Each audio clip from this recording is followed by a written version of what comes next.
ఈరోజు ప్రపంచ ఆటిజం అవగాహన దినోత్సవం జరుపుకుంటున్నాం.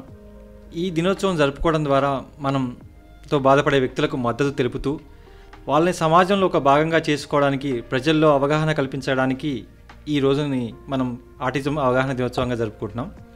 ముందుగా అసలు ఆటిజం అంటే ఏంటో తెలుసుకోవడానికి, ఆటిజం ఉండే వ్యక్తులు ఎలా ప్రవర్తిస్తారో తెలుసుకొని వాళ్ళకు చేయూతనివ్వడానికి మనకి ఆటిజం అంటే ఏంటి, అసలు వాళ్ళ లక్షణాలు ఎలా ఉంటాయని తెలుసుకోవాల్సిన అవసరం ఉంది. ఈ విషయాలను మనకు తెలియజేయడానికి మనతో పాటు ఉన్నారు ప్రముఖ మానసిక వైద్య నిపుణులు, నిజామాబాద్ జిల్లా మానసిక వైద్య ఆరోగ్యాధికారి శ్రీ రవితేజ గారు. వారిని అడిగి మరిన్ని విషయాలు మనం తెలుసుకుందాం. నమస్కారం అండి డాక్టర్ రవితేజ గారు. నమస్కారం సార్. మామూలుగా ఆటిజం అంటే ఏమిటి, అసలు అది ఒక వ్యాధా లేక ఒక పరిస్థితి, కొంచెం వివరిస్తారా? ఆటిజం అసలు ఈ పేరు పలుకుతుంటేనే చాలా వింతగా ఉంది. ఎందుకంటే 15 years బ్యాక్ మెడిసిన్లో జాయిన్ అయినప్పుడు ఆటిజం అనేది ఒక వెరీ రేర్ కండిషన్, ఒక 3000-4000 కిడ్స్లో ఒక్కరికి రావచ్చు అని ఒక 4 paragraphsతో ఆ టాపిక్ గురించి డిస్కషన్ కంప్లీట్ చేసే కండిషన్ నుంచి అసలు కరెంట్ స్టాటిస్టిక్స్ చూస్తే 30-40 కిడ్స్లో ఒక్క పిల్లవాడికి ఆటిజం కానీ ఆటిజంలో కొన్ని లక్షణాలు కానీ కనిపిస్తున్నాయి అనే ప్రపంచానికి వచ్చామంటే నాకే నమ్మశక్యంగా లేదు. అండ్ ఈ వింత ఏంటి అంటే ఎస్పెషలీ కోవిడ్ తర్వాత మేము చాలామంది కొత్తగా ప్రాక్టీస్ నిజామాబాద్లో పెట్టిన వాళ్ళం కూడా మేము ఎక్కువ కళ్ళు ప్రాబ్లమ్స్ చూస్తాం, పెద్దవాళ్ళలో లక్షణాలు వేరే వేరే నరాల మానసిక ప్రాబ్లమ్స్ చూస్తాము, కొత్త యుగంలో ఉన్నాము, కొత్త రకం ప్రాబ్లమ్స్ చూస్తాం అనుకున్నాం. కానీ పిల్లల్ని ఎఫెక్ట్ చేసే ఈ కండిషన్స్ ఇంత హై ప్రివిలెన్స్లో ఇంత తక్కువ కాలంలో చూస్తామని మేము అసలు కలలో కూడా కనలేదన్నమాట. సో ఆటిజం అనేది ఒక ఎదుగుదలలో ఒక లోపం అన్నమాట. అది పిల్లల్లో మనం చూస్తూ ఉంటాం, చాలా చిన్న వయసులోనే చూస్తూ ఉంటాం. ఆల్మోస్ట్ 3 years వయసులోనే మనకి చూడడం జరుగుతూ ఉంటుంది.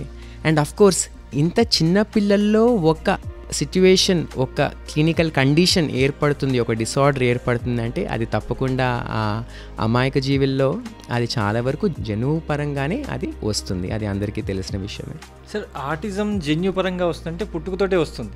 చాలా వరకు కండిషన్స్, ఫర్ ఎగ్జాంపుల్ మనకి డయాబెటీస్ అయి ఉండొచ్చు, హైపర్ టెన్షన్ అవ్వచ్చు. మనం రాగానే అంటాం మీ అమ్మ నాన్న కూడా షుగర్ ఉండిందా అని అంటాం. సో ఆ జన్యుపరంగా ఆ లోపం ఉండాలి.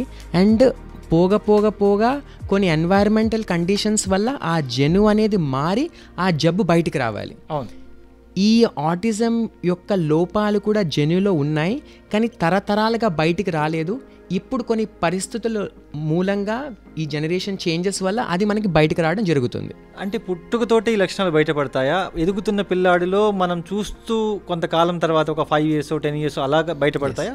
భయపడితే మీరు అన్నది చాలా వాస్తవం. ఎందుకంటే ఒక్కసారి మనకి కారణం దొరికిందంటే అసలు అది ఎందుకు, ఏమిటి, ఎలా అనేది మనకి సొల్యూషన్స్ ఆటోమేటిక్గా దొరకాలి. సో మనం జన్యు అనేది ఒక అద్భుతమైన సైన్స్ అన్నమాట.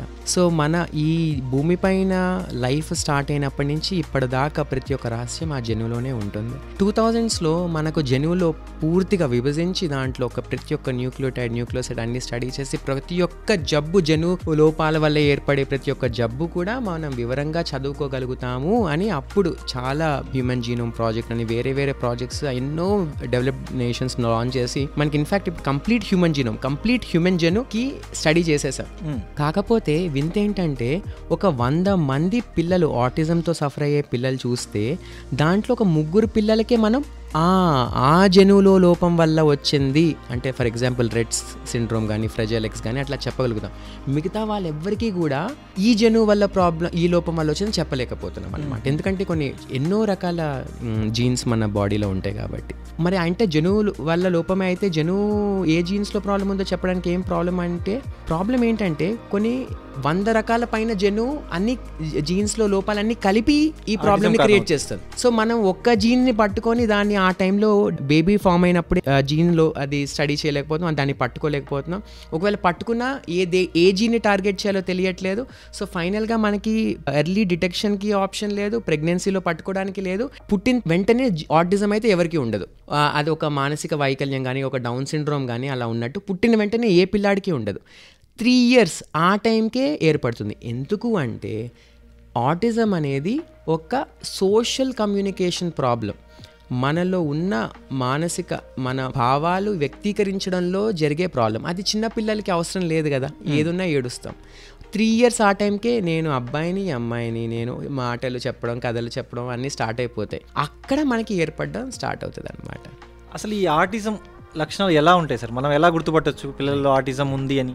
సో జనరల్గా మనం ఆటిజం ఉండే పిల్లల్ని మనం ఆటిజం కానీ ఆటిజంలో ఉన్న కొన్ని ట్రేట్స్ లక్షణాలు ఉన్న పిల్లల్ని కానీ చూస్తుంటే ఫస్ట్ ఎక్కువగా మన కథల్లో కానీ మన ఫ్రెండ్స్లో కానీ మనం సినిమాల్లో కానీ మన బుక్స్లో కానీ చదువుతున్నప్పుడు ఫస్ట్ ఎలా ఉంటుందంటే ఆ ఫోటోలు దిగుతున్నప్పుడు పిల్లలు డైరెక్ట్గా కెమెరా వైపు చూడరనమాట. ఆ పిల్లాన్ని మనం పట్టించుకొని ఆడికించడానికి ఎంతో ప్రయత్నిస్తున్నా మన కళ్ళలో కళ్ళు పెట్టి చూడరనమాట. వాళ్ళ లోకంలోనే మగ్నం అయిపోయి ఉంటారు, వాళ్ళ లోకంలోనే కంప్లీట్గా ఆక్యుపైడ్ ఉంటారు. సో ఒక 10 మంది పిల్లలు ఆడుకుంటున్నారు అనుకోండి, ఆ ఒక్క పిల్లాడే పక్కకి వాడి లోకంలో వాడు ఉంటాడు. వాడు చేతులు వాడు అటు ఇటు తిప్పుకుంటూ ఉంటాడు, రౌండ్ రౌండ్ సర్కిల్లో తిరుగుతూ ఉంటాడు, ఫ్యాన్ తిరుగుతుంటే దాన్నే చూస్తూ ఉంటాడు, ఒక రోడ్డు పైకి చూసి వెళ్తున్న బస్సు వెళ్తున్న కారు వెళ్తున్న బైక్ని ఇట్లా ట్రాక్ చేస్తూ ఉంటాడు. సో అండ్ వాడికి భావాలు వ్యక్తీకరించడంలో చాలా ఇబ్బంది పడుతూ ఉంటాడు. వాడికి తెలుసు ఏదో చెప్పాలని ట్రై చేస్తున్నాడు కానీ చెప్పలేకపోతూ ఉంటాడు. సో ఈ కమ్యూనికేషన్ ప్రాబ్లంలోనే మనకి ఫస్ట్ ఏర్పడుతుంది అనమాట. ఎస్పెషలీ అరౌండ్ 3 years ఆఫ్ ఏజ్లో మనకి ఇలాంటివి జనరల్గా సిమ్టమ్స్ స్టార్ట్ అయిపోతాయి.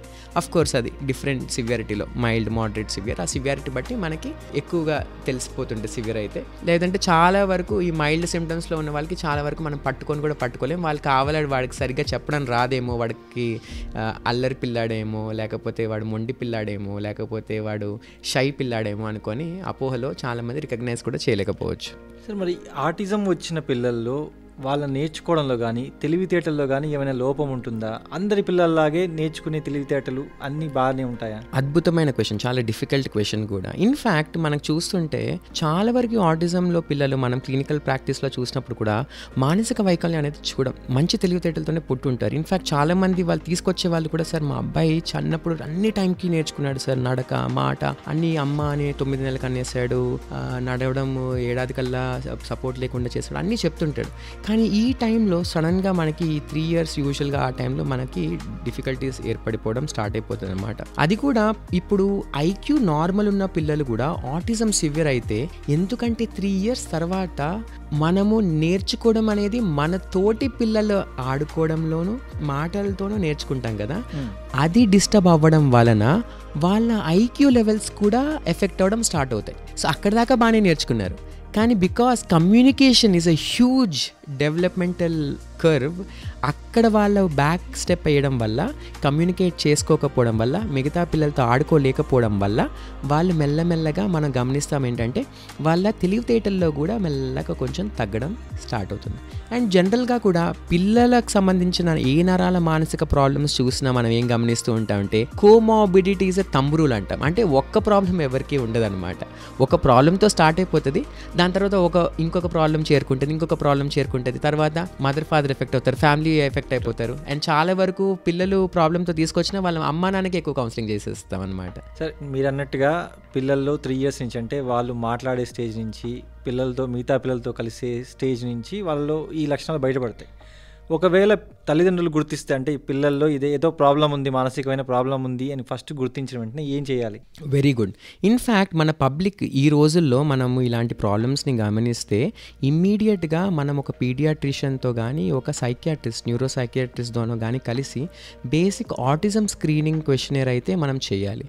చాలా వరకు ఇప్పుడు డెవలప్డ్ నేషన్స్లో కానీ ఆన్లైన్లోనే అవైలబుల్ ఉన్నాయి. మన వాళ్ళు కూడా యూట్యూబ్లో గూగుల్ సెర్చ్లు చేసి కూడా చాలామంది ఇట్లా సార్ నేను ఇది రేటింగ్ స్కేల్ చేశాను, మా అబ్బాయికి ఈ ప్రాబ్లమ్స్ నెట్లో ఉన్నట్టు మాకు తెలుస్తుంది, ఆటిజమా అని కూడా వస్తున్నారనమాట. సో ఈ అసెస్మెంట్ వాళ్ళు చేయగలిగితే మనకి ఇమ్మీడియట్గా ఏ విషయాల్లో ఏ లోపాలు ఉన్నాయి అని మనకి తెలిసిపోతుంది అనమాట. దానికి తగ్గట్టు కోర్స్ మెడిసిన్స్తోనే కంప్లీట్గా నార్మల్ చేసేస్తాము అనే కండిషన్ కాదు, కానీ వాళ్ళకి సివియర్గా ఉంటే కొన్ని మెడిసిన్స్ మనకి హెల్ప్ చేస్తే, మెయిన్గా early intervention child developmental centres ఇస్తాయి అన్నమాట. బిహేవియరల్ థెరపీ అంటే ప్రాబ్లమ్ బిహేవియర్స్ని, వాళ్ళ ప్రవర్తన ప్రాబ్లమ్స్ని అడ్రస్ చేస్తాయి. ఆక్యుపేషనల్ థెరపీ మిగతా పిల్లల్లాగా అన్ని పనులు చేసుకునేటట్టు హెల్ప్ చేస్తాయి. అలాగే స్పీచ్ థెరపీ, వాళ్ళ కమ్యూనికేషన్, వాళ్ళు మాట్లాడే విధానము, మిగతా పిల్లలు ఆ వయసు పిల్లలు ఎలా చేయాలో అవి కూడా ఇంప్రూవ్ చేయడానికి ఈ థెరపీస్ ఇచ్చి వాళ్ళని చాలా వరకు నార్మల్గా ఉండే పిల్లల దాకా మనం లాగేయవచ్చు. మనం ఈ ఆటిజంని ఒక కండిషన్గా ట్రీట్ చేయొచ్చా, ఒక డిసీజ్ లాగా ట్రీట్ చేయొచ్చా? సో డిసీజ్ అన్న వెంటనే మనకి చాలా క్లియర్గా ఈ ప్రాబ్లం వల్లనే అని మనం చెప్పగలిగితేనే మనం దాన్ని డిసీజ్ అనవచ్చు. ఇవన్నీ కూడా ఒక చాలా సిమ్టమ్స్ కలిపి ఒక సిండ్రోమ్, ఒక డిసార్డర్లా ఉంటుంది కాబట్టి ఒక కండిషన్ లాగానే మనం ట్రీట్ చేయాలి. ప్లస్ పిల్లల దగ్గరికి వచ్చేటప్పటికి ఎప్పుడైతే మనం దాన్ని ఒక జబ్బుగా చూస్తామో దానికి ఒక లేబుల్ తయారు చేసేస్తాము, ఒక స్టిగ్మా తయారు చేస్తాము. అండ్ వాళ్ళు చాలా సఫర్ అయిపోతారు, వాళ్ళు స్కూల్కి వెళ్ళలేకపోతారు, మిగతా పిల్లలు వాళ్ళని అల్లరి ఎక్కువ చేస్తారు. సో ఇది ఒక కండిషన్గా చూసి అండ్ దీనికి ఒక ట్రీట్మెంట్ ఉన్న కండిషన్గా చూసి వీళ్ళని దూరం చేయకుండా వీళ్ళకి ఇంకా మంచి ప్రేమని ఆప్యాయతతో మనం దగ్గర తీసుకొని నార్మల్ స్కూల్స్లో పంపించి మన పిల్లలు ఆ పిల్లలు అందరూ ఒకేలా మనం చూడగలిగితే వాళ్ళకి ఎంతో మేలు చేయగలిగిన వాళ్ళం అవుతాం అనమాట. సరే, ఇలాగే ఇప్పుడు మామూలుగా ఒక ఇంట్లో ఇద్దరు పిల్లలు ఉన్నారనుకోండి, ఒకరు ఆటిజం పేషెంట్ అయి ఉండొచ్చు, ఇంకొకరు నార్మల్ పర్సన్ అయి ఉండొచ్చు. కానీ ట్రీట్ చేసేటప్పుడు ఆటిజం పేషెంట్ని మనం డిఫరెంట్గా ట్రీట్ చేశారనుకోండి తల్లిదండ్రులు, అది ఎంతవరకు ఎఫెక్ట్ చూపిస్తుంది ఆ పిల్లవాడి మీద? ఇన్ఫ్యాక్ట్ చాలా వరకు మనకి పేరెంట్స్ తీసుకొచ్చినప్పుడు వాళ్ళు ఫస్ట్ చెప్పేది ఇదే అనమాట. సార్, మా ఇంకొక పిల్లాడు ఉన్నాడు, వాడుకి ఆటిజం అనేవి ఏవి లక్షణాలు లేవు, వాడు దీనివల్ల ఎఫెక్ట్ అవుతున్నాడు అని అంటారు. లేకపోతే ఒక పిల్లవాడికి ఆటిజం వచ్చిన తర్వాత ఇద్దరి పేరెంట్స్ మధ్యలో స్లోగా గ్యాప్ పెరిగిపోతూ ఉంటుంది. ఒకళ్ళు ఇంకొకళ్ళు పైన బ్లేమ్ చేసడం స్టార్ట్ చేస్తారు. ప్రెగ్నెన్సీలో నువ్వు నా పక్కకి లేవంటారు, లేకపోతే ఒకళ్ళు నువ్వు ఫోన్ ఎక్కువ ఇచ్చేసావంటారు, లేకపోతే నువ్వు ఫుడ్ సరిగ్గా తీసుకోలేదు కాబట్టి ఇలా అయింది అంటారు. అలా ఒక దాని తర్వాత ఒక రీజన్స్, ఎందుకంటే కారణం లేని కండిషన్ కాబట్టి, అంటే సింగిల్ కారణం లేని కండిషన్ కానీ ప్రతి ఒక్కరు ఎక్స్పర్టే ఫీల్ అయ్యి నీదే తప్పు అని దూరం అవుతారు. కాకపోతే ఇట్లాంటి కండిషన్ వచ్చినప్పుడే ఫ్యామిలీ అంతా కలిసి చేతులు పట్టుకొని దీన్ని ఎదుర్కొనే సత్తాని తెచ్చుకోవాలన్నమాట. సో ఒక అన్నయ్యకి వాడు చెప్పాలి, అరే నువ్వు పెద్దనగా నీ తమ్ముడిని నువ్వు జాగ్రత్తగా చూసుకోవాలని వాడికి ఇంకా ఎక్కువ ఇంపార్టెన్స్ ఇస్తే వాడే ఇంకా వాడి సమాజాన్ని కూడా ఒక రెస్పాన్సిబిలిటీతో, ఆ తమ్ముడిని కూడా ఆటిజం ఉన్న తమ్ముడిని కూడా ఇంకా రెస్పాన్సిబిలిటీతో చూసుకోవడం జరుగుతుంది. పేరెంట్స్ ఇద్దరు కూడా ఇట్లా గొడవ పడకుండా వాళ్ళు ఇన్ఫ్యాక్ట్ మనకి స్టడీస్ ఏం చెప్తున్నాయంటే ఎవరైనా ఇట్లాంటి స్పెషల్ చిల్డ్రన్ ఉన్న ఫ్యామిలీస్ ఎవరైతే ఉన్నారో స్టార్టింగ్లో ఇట్లా ఆటిజం అని డయాగ్నోస్ అయ్యి ఆటిజంతో ఉన్న పిల్లాడు స్టార్టింగ్లో ఉన్నప్పుడు కొంచెం డిస్టర్బెన్స్ అవుతుంది, కానీ లాంగ్ రన్లో వీళ్ళు చాలా సంతోషంగా ఉండగలుగుతారు, మిగతా ఫ్యామిలీస్ కంటే ఇంకా యునైటెడ్గా స్ట్రాంగ్గా ఉండగలుగుతారని మనకి రీసెర్చ్ చెప్తుందన్నమాట. అలాగైతే సార్, ఇప్పుడు ఆటిజం వచ్చిన వ్యక్తులు లైఫ్ లాంగ్ ట్రీట్మెంట్ తీసుకోవాల్సిందేనా, లేకపోతే అది క్యూరబుల్ కండిషనేనా, అన్క్యూరబుల్ అంటే మెయింటెనెన్స్ చేస్తూనే ఉండాలా, ఒక సర్టెన్ ఏజ్ తర్వాత అది ఆటోమేటిక్గా క్యూర్ అవ్వడం కానీ లేదా మెడిసిన్ ద్వారా క్యూర్ అవ్వడం కానీ జరుగుతుందా? Very good question. సో జనరల్గా మనం ఒక క్రికెట్ మ్యాచ్ చూస్తున్నాం అనుకోండి, ఒక క్రికెటర్ బ్యాట్స్మెన్ బ్యాట్ ఎక్కువ డీవియేషన్ ఉండదు, అటు ఇటు కొంచెం యాంగిల్ మారుస్తూనే, కానీ యాంగిల్ ఆ మార్చడంతో బాల్ అనేది ఒక కంప్లీట్ డిఫరెంట్ లో స్టేడియంలో రీచ్ అయిపోతుంది అనమాట. ఈ ఎర్లీ స్టేజెస్లో మనం కరెక్ట్గా ఐడెంటిఫై చేయగలిగితే ఆ ఇంప్రూవ్మెంట్ అనేది, అంటే మిగతా పిల్లల గ్రోత్ వీళ్ళ గ్రోత్ని మనం మ్యాచ్ చేయగలుగుతాం అనమాట. సో ఫస్ట్ ఆఫ్ ఆల్ ఇది ఏదో పెద్ద రుగ్మత అనే ఫీలింగ్ పక్కకు పెట్టి మిగతా పిల్లల్లాగా వీడిని నేను తీర్చిదిద్దగలను కాన్ఫిడెన్స్ ఒక సపోర్ట్తో మనం ముందరికెలిగితే చాలా వరకు మనం పిల్లల్ని నార్మల్సీలో తీసుకురావచ్చు అనమాట. కాకపోతే ఇక్కడ చాలా వరకు నేను గమనిస్తుంది ఏంటంటే ఈ సోషల్ మీడియా ఎఫెక్ట్ వల్ల వీళ్ళు పేరెంట్స్ కూడా చాలా కన్ఫ్యూజన్లో ఉంటారు. ఎందుకంటే చాలా great people, Albert Einstein, Steve jobs, Elon Musk, వీళ్ళందరికీ కూడా ఆటిస్టిక్ ట్రేట్స్ ఉన్న వాళ్ళే. సో వీళ్ళేమో అదేంటి వీళ్ళేమో ఆటిస్టిక్ ట్రేట్స్ ఉండి ఎంత గొప్పగా ఉన్నారు, కానీ నా పిల్లవాడు నార్మల్ విషయాలు కూడా చేయలేకపోతున్నారు, ఇంకా సఫర్ అవుతూ ఉంటారు. సో వీళ్ళు కూడా రికగ్నైజ్ చేయాల్సింది ఏంటంటే ఈ ఆటిజం అనేది ఒక పెద్ద స్పెక్ట్రమ్. ఆటిజం స్పెక్ట్రమ్ డిసార్డర్లో చాలా రకరకాలు ఉంటాయన్నమాట.